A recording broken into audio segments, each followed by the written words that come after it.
So hello everyone, ये हमारा class number 4 है आई गेस। और आज के इस वीडियो में हम लोग बात करने वाले हैं बेसिक अकाउंटिंग टर्म्स के बारे में।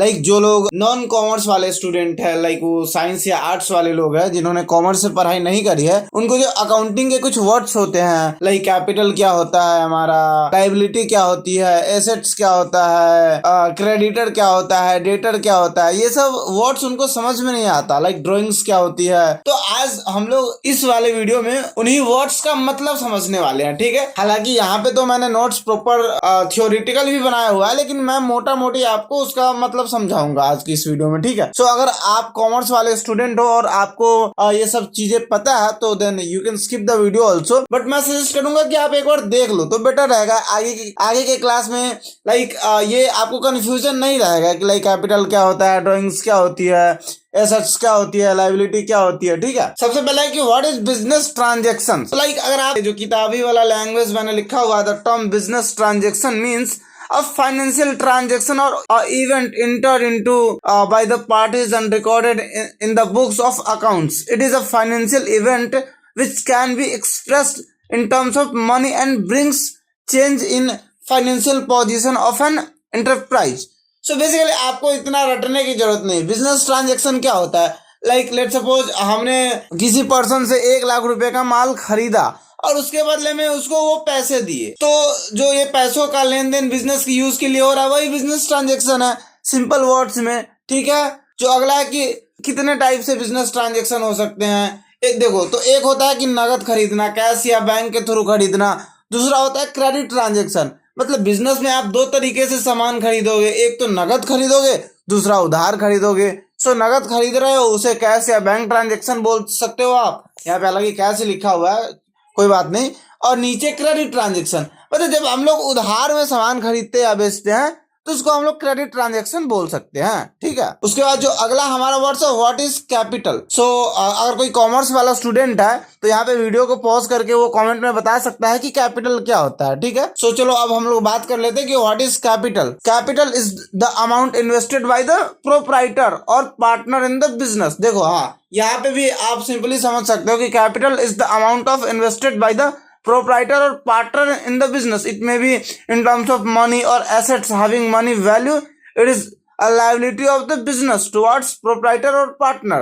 देखो, जब भी बिजनेस का मालिक व्यापार में पैसे लगाता है वही कैपिटल होता है, और बिजनेस के लिए यह कैपिटल लायबिलिटी होती है, ठीक है। अब अगला जो हमारा वर्ड है वो है व्हाट इज ड्रॉइंग्स। ड्रॉइंग्स क्या होती है। It is the amount withdrawn or goods taken by the proprietor for his personal use. जब भी व्यापार या बिजनेस का मालिक अपने पर्सनल यूज के लिए कुछ भी बिजनेस से यूज कर लेता है, पैसे ले लिए या कोई सामान ले लिए, तो वो ड्रॉइंग्स होता है। जब भी बिजनेस का मालिक अपने पर्सनल यूज के लिए व्यापार में से पैसा या सामान लेता है या खर्च देता है तो उसे ड्राइंग्स बोलते हैं। यह कैपिटल में से आप रिड्यूस कर सकते हो। बेसिकली अभी हम लोग कंपनी वाले केस में बात नहीं कर रहे हैं, अभी सिंपल एक यहाँ पे चीजें मैं और बता दूं। जब भी आप मार्केट में काम करने जाओगे तो आपको या अकाउंटिंग करने जाओगे, आपको 3 टाइप की बिजनेस मिलेंगे। एक जो बिजनेसमैन होगा वो प्रोप्राइटर होगा, दूसरा होगा वो पार्टनरशिप होगा, तीसरा वो प्राइवेट लिमिटेड फर्म हो सकता है, ठीक है। LLP वगैरह भी होती है, अभी उसको इग्नोर कर देते हैं क्योंकि उसका भी काम अल्टीमेटली सेम तरीके से ही होता है। तो कंपनी वाले केस में ड्राइंग्स का टर्म नहीं होता है, ठीक है। लेकिन अब जैसे प्रोप्राइटर हो गया, ठीक है, प्रोप्राइटरशिप वाले बिजनेस में अगर बिजनेसमैन लेट सपोज एक एक्स अमाउंट निकाल रहा है तो उसको आप कैपिटल में से ही लेस कर सकते हो, ठीक है। चलो हम लोग बाकी अभी उतना डीप में नहीं जाएंगे, अभी हम लोग मोटा मोटी मीनिंग समझ लेते हैं, ठीक है। अगला जो हमारा वर्ड है व्हाट इज लायबिलिटी। अब लायबिलिटीज क्या है। Liabilities means the amount owed payable by the business to outsiders and to the proprietors. अब इसका बेसिकली कोई भी चीज बाकी है, पे होना बाकी है, ठीक है, तो उसी को हम लोग लायबिलिटी कहते हैं। लेट सपोज क्रेडिटर हो गया हमारा, अभी हालांकि आप लोगों को क्रेडिटर का मतलब ही पता नहीं होगा, लेकिन अब जैसे कि क्रेडिटर हो गया या इलेक्ट्रिसिटी का एक्सपेंस पेबल है, किसी महीने का सैलरी पेबल है, ये सब हमारे लायबिलिटीज के एग्जाम्पल्स है, ठीक है। अगला है करंट लायबिलिटीज। हालांकि इतना डीप में अभी हम लोग को जाने की जरूरत नहीं है, बट स्टिल मैंने लिख दिया है तो हम लोग पढ़ लेते हैं। Current liabilities short term liabilities, ठीक है। These are those liabilities which are payable within a year. Example of current liabilities are creditors, bills payable, short term loans. Basically इसको है ना साल भर के अंदर में ही हम लोगों को पे करना होता है, ठीक है। उसी को हम लोग करेंट लाइबिलिटीज बोल देंगे, ठीक है। अगला है नॉन करेंट लाइबिलिटीज। हालांकि अभी आप लोग इसको चाहो तो स्किप भी कर सकते हो, आप लोग सिंपल लाइबिलिटीज समझो, ठीक है। बिजनेस में जो भी चीजें पेमेंट बाकी है या पे होना रह गया है उसको हम लोग लाइबिलिटीज बोल देंगे, ठीक है। अगला है non current liability, long term liability. Long term liabilities are those liabilities which are payable after a longer period more than a year, ठीक है। Examples of long term liabilities are long term loans, debentures, equity share, ETC, ठीक है।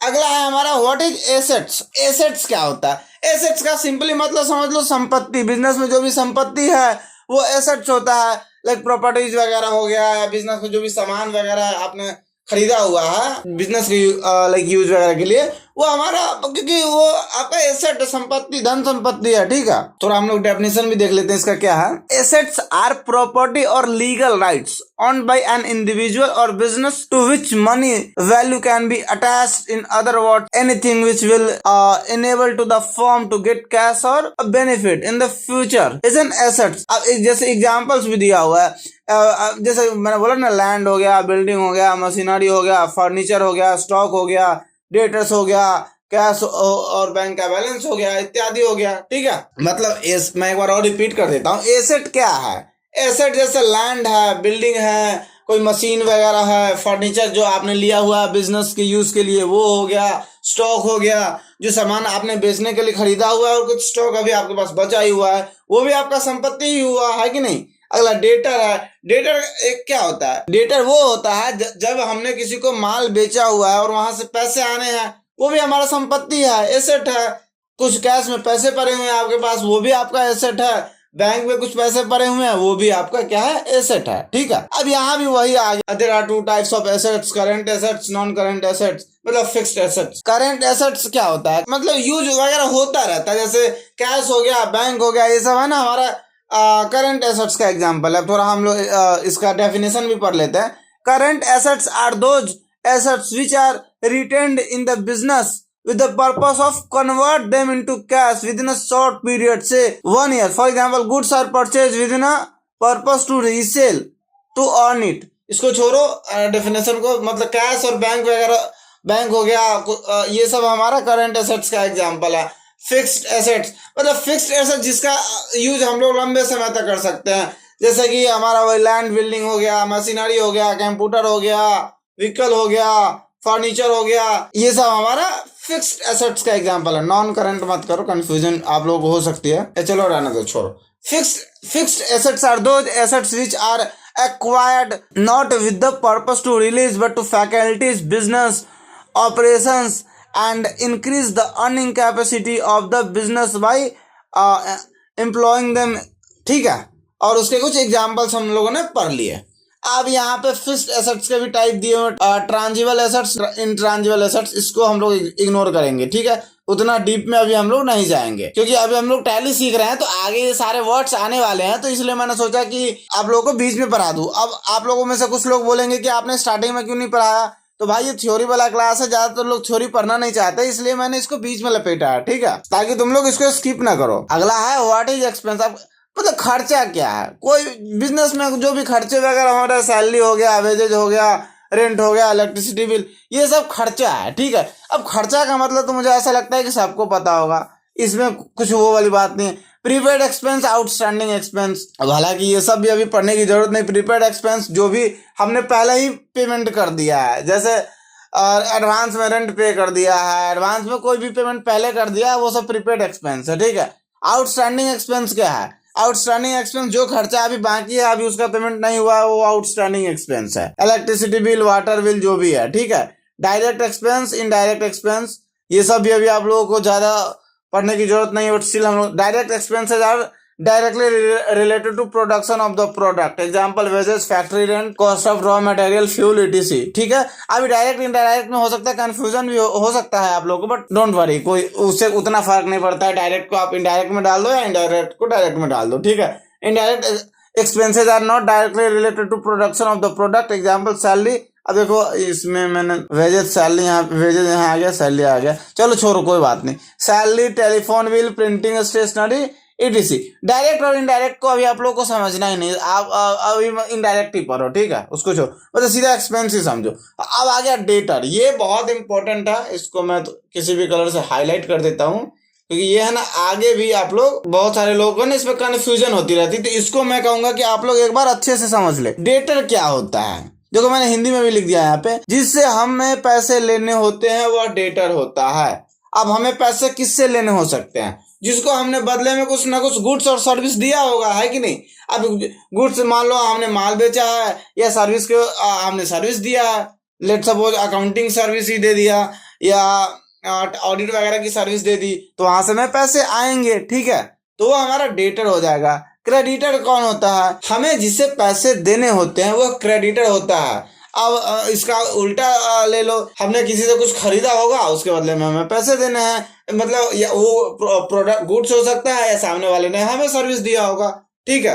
अब goods क्या होता है, goods मतलब सीधा सामान समझ लो, मतलब इसको डेफिनेशन में मुझे ऐसा लग नहीं रहा है कि समझने की जरूरत है। गुड्स का मतलब माल, ठीक है, नॉट वो वाला माल, मतलब मटेरियल, ठीक है, गुड्स का मतलब मटेरियल। डेप्रिसिएशन, अब ये हमारा लास्ट ही रह गया है, हाँ, डेप्रिसिएशन क्या है, depreciation is a fall in the value of an assets because of usage or with passage of time, और बेसिकली इसको आपको रटने की जरूरत नहीं। डेप्रिसिएशन का मतलब सिंपल समझ लो, लेट सपोज हमने एक मोबाइल खरीदा आज की डेट में, तो साल भर बाद उसकी वैल्यू जो है वो कम हो जाएगी, ठीक है, तो जो वैल्यू कम हुई है उसी को हम लोग डेप्रिसिएशन बोलते हैं। उसका दूसरा एक और समझ लो, मान लो कोई लैपटॉप वगैरह हमने खरीदा, आज 50,000 में खरीदा, एक साल बाद उसकी वैल्यू कम हो गई, तो उसी को मतलब डेप्रिसिएशन कहते हैं। डेप्रिसिएशन का मतलब ह्रास होता है, मतलब वैल्यू में कमी आना, ठीक है। तो आई होप कि आप लोग को ये वाला क्लास ज्यादा बोरिंग ना लगा हो, क्योंकि ये थ्योरी वाला क्लास था, एंड थ्योरी वाला क्लास ज्यादातर लोग पढ़ना नहीं चाहते हैं, इसलिए इस क्लास को मैंने बीच में लिया है, ठीक है। सो मैं एक बार रिपीट भी कर देता हूँ, हालांकि क्लास अगर ज़्यादा लंबा हो जाता है वो भी एक प्रॉब्लमेटिक चीज़ है। बिजनेस ट्रांजैक्शन क्या है, बिजनेस में जो भी ट्रांजैक्शन हो रहा है, चाहे वो कैश में हो रहा है, बैंक में हो रहा है, वो सारे क्या है, वो बिजनेस के ट्रांजैक्शन है, ठीक है। कैश ट्रांजैक्शन का मतलब जो सामान हम लोग नकद में खरीद बेच रहे हैं वो कैश का ट्रांजैक्शन हो गया।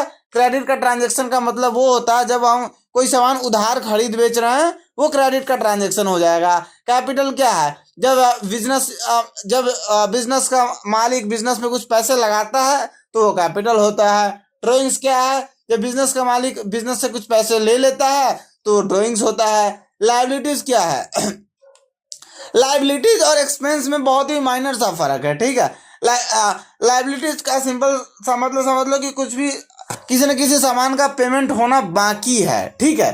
अब लायबिलिटीज का एग्जांपल क्या है, जैसे क्रेडिटर हो गया, आपने कुछ सामान खरीद लिया हुआ है और अभी उसका पेमेंट नहीं हुआ है तो हमारा लायबिलिटीज है, ठीक है। इसमें और भी बहुत सारे एग्जांपल्स होंगे जिसका बारे में हम लोग बाद में बात कर लेंगे। Current liabilities, short term liabilities, long term liabilities. Short term liabilities के अंदर जैसे एग्जांपल देख लो, क्रेडिटर हो गया, बिल्स पेबल हो गया, शॉर्ट टर्म लोन हो गया। बेसिकली साल भर के अंदर जिसको हम लोग को खत्म करना होता है वो करेंट लायबिलिटीज हो जाएगा, और लॉन्ग टर्म लायबिलिटीज वो हो जाएगा जो साल भर से ज्यादा भी हम लोग मतलब रख सकते हैं, ठीक है। सिंपल भाषा में समझ लो, वो लॉन्ग टर्म लायबिलिटीज हो जाएगा। एसेट क्या है, बिजनेस में जो भी आपके पास संपत्ति पड़ी हुई है वो आपकी एसेट है। एग्जाम्पल के लिए लैंड बिल्डिंग हो गया, मशीनरी हो गया, फर्नीचर हो गया, स्टॉक हो गया, डेटर हो गया, कैश हो गया, बैंक हो गया, इत्यादि हो गया, ठीक है। करेंट एसेट क्या है, करेंट एसेट्स है अपना मतलब जो बिजनेस में यूज होता रहता है, ठीक है। Current assets are those assets which are retained in the business with the purpose to convert them into cash within a short period, ठीक है। अब अगला आ गया नॉन करेंट एसेट यानी कि फिक्स्ड एसेट्स, मतलब इसका सीधा एग्जांपल से हम लोग समझ लेते हैं, जैसे लैंड एंड बिल्डिंग हो गया, मशीनरी हो गया, कंप्यूटर हो गया, व्हीकल हो गया, जिसका यूज बेसिकली हम लोग लॉन्ग टर्म तक कर सकते हैं, ठीक है। अब ट्रांजिबल इंट्रांजिबल को छोड़ो, उसको खर्चा, व्हाट इज एक्सपेंस, खर्चा क्या होता है सबको पता ही होता है कि नहीं। Prepaid expense, outstanding expense. Prepaid expense जो हमने पहले ही पेमेंट कर दिया हुआ है वो हमारा प्रीपेड एक्सपेंस है। जो आउटस्टैंडिंग एक्सपेंस क्या है, जो खर्चा अभी पेमेंट होना बाकी है वो आउटस्टैंडिंग एक्सपेंस है। डायरेक्ट इनडायरेक्ट अभी आप लोगों को पढ़ने की जरूरत नहीं है, टैली में जब हम लोग एंट्री करेंगे उसी टाइम देख लेंगे।